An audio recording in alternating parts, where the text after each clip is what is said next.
ಪ್ರಿಯಾಂಕರ್ಗೆ ಪರಮಾಪ್ತ ಕಾಂಗ್ರೆಸ್ ಮುಖಂಡ ಮಾಜಿ ಮಹಾನಗರ ಪಾಲಿಕೆ ಸದಸ್ಯ ರಾಜು ಕಪನೂರ್ ಅವರಿಂದ ಗುತ್ತಿಗೆದಾರ ಸಚಿವನ್ಗೆ ಕೊಲೆ ಬೆದರಿಕೆ ಹಾಕಿರುವ ಆರೋಪ ಕೇಳಿಬಂದಿದ್ದು, ಬೀದರ್ ಜಿಲ್ಲೆಯ ಭಾಲ್ಕಿಯ ಸಚಿನ್ ಎಂಬ ಗುತ್ತಿಗೆದಾರರ ಡೆತ್ ನೋಟ್ ಬರೆದಿಟ್ಟು ಆತ್ಮಹತ್ಯೆಗೆ ಶರಣಾಗಿದ್ದಾನೆ. ಈ ಕುರಿತು ಸ್ಪಷ್ಟನೆ ನೀಡಿರುವ ರಾಜು ಕಪನೂರ್, ಮೃತ ಸಚಿನ್ ನಮಗೆ ಪರಿಚಯ, ಆದರೆ ನಾವು ಅವರಿಗೆ ಹಣ ನೀಡುವಂತೆ ಯಾವುದೇ ಬೆದರಿಕೆ ಹಾಕಿಲ್ಲ. ಅವರೇ ನಮಗೆ ಹಣ ವಂಚಿಸಿದ್ದಾರೆ ಎಂದು ಹೇಳಿದ್ದಾರೆ. ಟೆಂಡರ್ ಹಾಕುವುದಾಗಿ ನಮ್ಮ ಬಳಿಯೇ 87 ಲಕ್ಷ ರೂಪಾಯಿ ಪಡೆದಿದ್ದ ಅವರು ಟೆಂಡರ್ ಕೂಡ ಹಾಕದೆ ಹಣವು ವಾಪಸ್ ನೀಡದೆ ಮೋಸ ಮಾಡಿದ್ದಾರೆ. ಈ ಸಂಬಂಧ ನಾವು ಕಲಬುರಗಿ ಗ್ರಾಮೀಣ ಠಾಣೆಯಲ್ಲಿ ಸಚಿನ್ ವಿರುದ್ಧ ದೂರು ಕೂಡ ದಾಖಲಿಸಲು ಅರ್ಜಿ ನೀಡಿದ್ದೆವು ಎಂದು ಅವರು ಹೇಳಿದ್ದಾರೆ.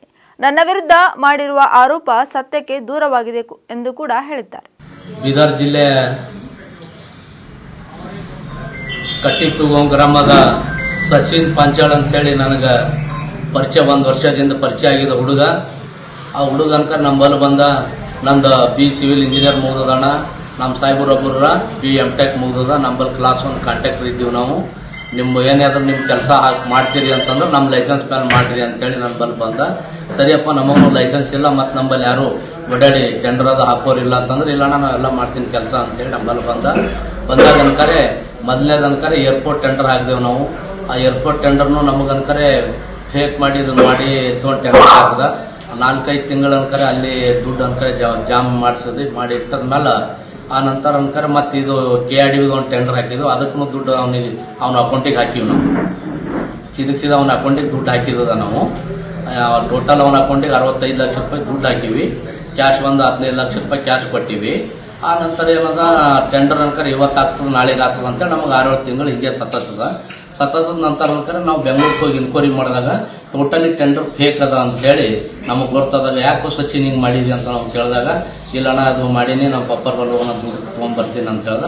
ಸರಿಯಪ್ಪ ಅಂತೇಳಿ ಅವ್ನಿಗೆ ಬೆಂಗಳೂರಿಗೆ ಗುಲ್ಬರ್ಗ ಬಂದೇವು. ಅವ್ರು ನಾವೆಲ್ಲ ನಾವು ಕಲ್ತು ಬಂದಾಗ ಅನ್ಕರೆ ಇಲ್ಲಿ ಗುಲ್ಬರ್ಗದಿಂದ ಹೋದ್ ನಾವು 2 ದಿನ ಗುಲ್ಬರ್ಗಾಗಿದ್ದ. ಆ ನಂತರ ನಾವು ಊರಿಗೆ ಹೋಗಿ ದುಡ್ಡು ತೊಗೊಂಡ್ಬರ್ತೀನಣ್ಣ ಅಂತಂದ್ರೆ, ಸರಿ ಹೋಗಂತ ಹೇಳ್ದ. ಒಂದೂವರೆ ತಿಂಗಳ ಹಿಂದ ಅನ್ಕರೆ ಹೋಗ್ಯ ನಾವು. 1-1.5 ತಿಂಗಳಾಯ್ತು ಹೋಗಿ. ಹೋದ ನಂತರ ಅನ್ಕರೆ 2 ದಿನ ಚಾಲು ಇಟ್ಟನ ಫೋನ್. ಆ ನಂತರ ಬಂದಿಟ್ಟನ. ಆ ನಂತರ ನಾವು ಅವ್ರ ಮನೆಗೆ ಹೋಗೋನು ಹೇಳ್ದ, ನೋಡ್ರಿ ನಿಮ್ದು ಅಮ್ಮ ಇಷ್ಟು ದುಡ್ಡು ತೊಗೊಂಬಂದಾನ, ಯಾವ್ದು ನೀವು ಬೇಕಂದ್ರೆ ಕಂಪ್ಲೇಂಟ್ ಮಾಡ್ರಿ, ಅವ್ರು ಎಲ್ಲಾನು ನಮ್ಮ ಲೊಕೇಶನ್ ಹಾಕೊಂಡು ತೊಗೊಂಡ್ಬರ್ತಾರ, ಇಷ್ಟು ದುಡ್ಡು ತಂದಿದ್ದು ಏನ್ ಮಾಡಿದ್ ಕೇಳ ಅಂತ ಹೇಳಿ ಅವ್ರ 2 ಸಿಸ್ಟರ್ಗೆ ನಾವು ಮಾತಾಡ್ದ. ಅವ್ರ 2 ಸಿಸ್ಟರ್ ಅಂದ್ರು ನಮ್ಮ ಪಡೆದನ ಕಾಲ ಅವಕಾಶ ಕೊಡ್ರಿ, ಅದು ಏನದ ಕೂತ ನಾವು ಬಗೆಹರಿಸಮಂತ ನಮ್ಮ ತಮ್ಮ ಬರ್ತಾನ. ಅವ ಯಾವಾಗೂ ಹಿಂಗೆ ಮಾಡ್ತಾನ, ಸ್ವಿಚ್ ಆಫ್ ಮಾಡ್ಕೆ ಸೋತಾನ. ನಮಗೂ 15 ದಿನ ತಿಂಗಳ ಒಂದು ಮಾತಾಡಲ್ಲ.